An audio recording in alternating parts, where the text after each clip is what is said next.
Hello, everyone. I hope you had an enjoyable summer now that fall is upon us. To celebrate our town's 150th anniversary, Truro Town Council will be hosting a complimentary lunch on Sunday, November the 9th at the Truro Fire Hall from 11 a.m. to 1 p.m. More details to follow. On September 17th, the town implemented voluntary water conservation measures due to the very dry weather conditions. The reservoir is approximately 3 meters lower than this time last year. To help preserve the town's water supply during this extended period, please use water wisely and reduce non-essential use whenever possible. Thank you to those who respected the provincial ban on the trails, which are now open, and as always, smoking is not permitted in the park. It's fantastic to see players on the field after delays at the No. 2 Construction Battalion Athletic Facility, the former TAAC grounds. At this time, the site is operating under a soft opening as there are still some items left to complete. The official grand opening will take place early next year once weather permits. The site looks amazing and is a great asset for our town that will attract athletes from across the province. Municipalities must transfer any operating surplus to their operating reserve at the end of each fiscal year from the general operating surplus balance. For the 2024-2025 fiscal year, Council transferred $926,628 to the capital reserve and $710,000 to help rebuild the balance of the reserve following the loan to the Rath Eastlinks Community Centre. Council approved the temporary borrowing resolution, allowing the town to borrow an amount not exceeding $1,800,000 from the province for stadium capital, which includes $1,500,000 for renovations and $300,000 for the ice plant building. The fire department was recently gifted a brush truck from Department of Natural Resources to be used for fighting wildfires. The fire department welcomed 3 new career firefighters. This is great news, and we were so glad they are part of the Truro Fire Services team. The town received funding from Veterans Affairs Canada for the development of a memorial and commemoration event for the No. 2 Construction Battalion. The unveiling of the memorial, renaming ceremony, and commemoration event are scheduled for Friday, November the 8th.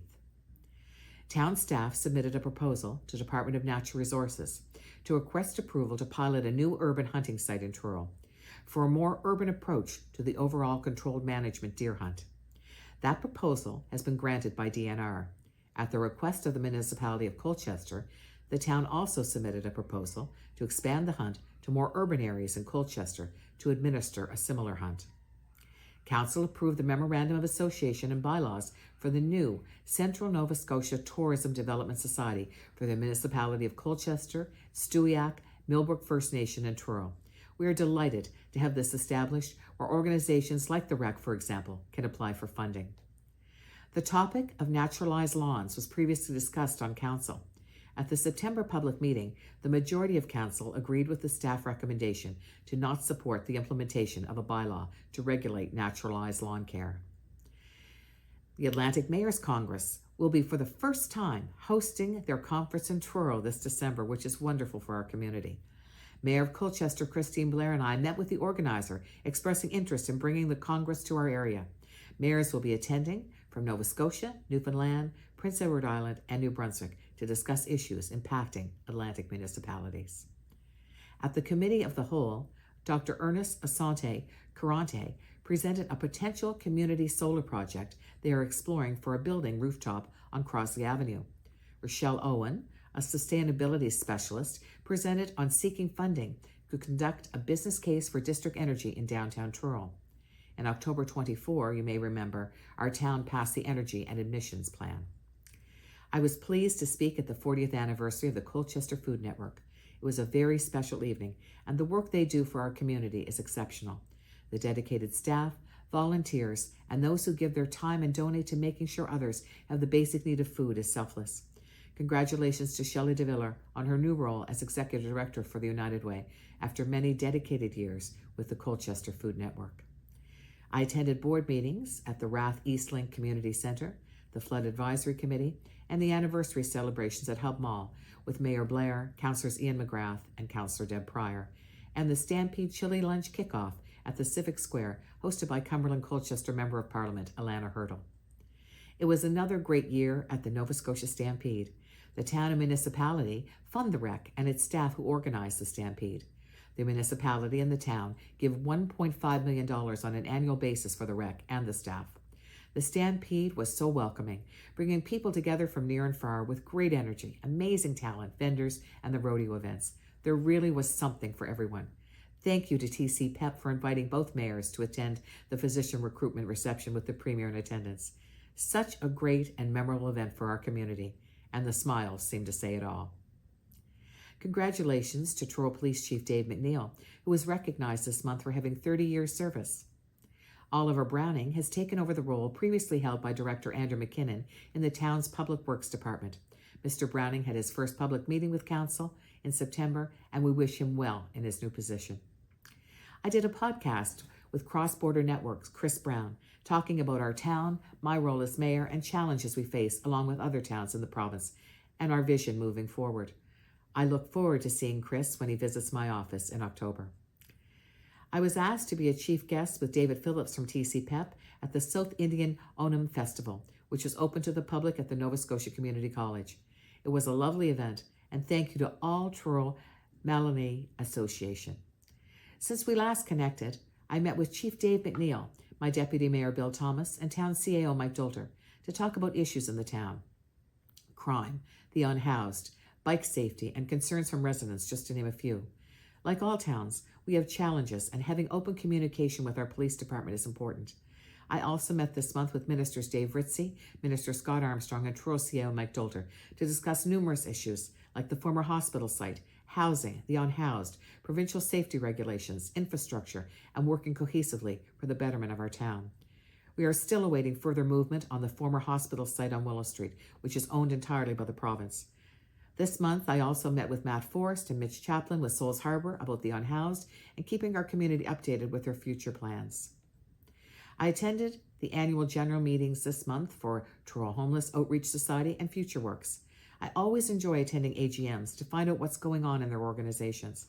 I had a meeting with Luann Shankles and Don Cameron from the Cougar Dome, who indicated a new full-time tennis pro has been hired, and they provided an update on the facility. I reached out to Annapolis County Deputy Warden Dustin Enslow, expressing our town's concern after the devastating fires and loss of homes. Their residents have rallied together. What a great testament to the community during the most difficult of times. I want to thank Councillor Fleming for representing me at the Battle of Britain at the Cenotaph and laying a wreath. I appreciate the invitation from the 102 Wing RCAF, but due to a scheduling conflict, I could not attend the ceremony. I was pleased to attend the Back to School barbecue at the Stan Chuck Maxwell Park, and thanks to Jude Clark and all the organizers, there is such positivity in the community. I was pleased to be invited to speak at the Probus Group when retirees from different parts of the Maritimes met in Truro. Northern Region mayors and CAOs met in McCann this month. It was one of my most positive meetings since becoming mayor. We shared our thoughts, concerns, and our vision on infrastructure, housing, our role as mayors and CAOs. Our next meeting will be held in Truro. I was pleased to welcome everyone to the Embrace Festival at Civic Square. It was another successful year bringing the diversity of our community together. Thank you to MC Andrew Paris, DTP's Sarah Bell Deloria and Logan McNeil, and the town's Megan Burgess, Stephanie Rowe, Michaela Carroll, and Nikki Gillis for all their work. I brought greetings on behalf of the town to a full house for the Nova Scotia Country Music Hall of Fame Awards. The awards began in 1997. I attended a barbecue hosted by the Truro Senior Bearcats, another enjoyable time. Go Bearcats! The 75th Anniversary Library Gala fundraiser with the Alice in Wonderland theme is fast approaching on Saturday, October the 18th. I was pleased to meet with Jeff Mercer from the library this month. Bollywood will be happening on Saturday, November the 1st, and tickets can be purchased through Steps on Arthur. This is a great event and a fundraiser. On September 30th, we recognize National Day for Truth and Reconciliation. This is a meaningful day from coast to coast as we take time for reflection. The callers and curers from Nova Scotia, PEI, and New Brunswick will be attending the 53rd Annual Maritime Square Dance Convention in Truro on October 24th and 25th. We hope their time with us will be a great one and appreciate them choosing Truro to host their special event. The next public town council meeting is Monday, October 6th at 1 p.m. in council chambers, and everyone is welcome to attend. I want to take the time to wish you a very happy Thanksgiving with your family and friends. Please continue to be kind to each other and be kind to our town. and I look forward to connecting with you in October. Thank you.